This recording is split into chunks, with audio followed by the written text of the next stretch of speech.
నా సమస్య అంతా నేను మేడం గారికి చెప్పుకోవడం జరిగిందండి.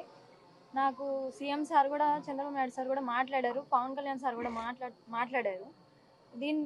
దీని గురించి చర్యలు గట్టిగా తీసుకోవాలని నేను కోరుకున్నాను. ప్రభుత్వం నాకు నేను నేను కోరుకునేవన్నీ చేస్తామని చెప్పారండి. సార్ కూడా నాకు ధైర్యాన్ని చెప్పారు, మేము ఉన్నామని చెప్పారండి. కేసుని అయితే నేను గట్టిగా టేకప్ చేస్తానని చెప్పారు.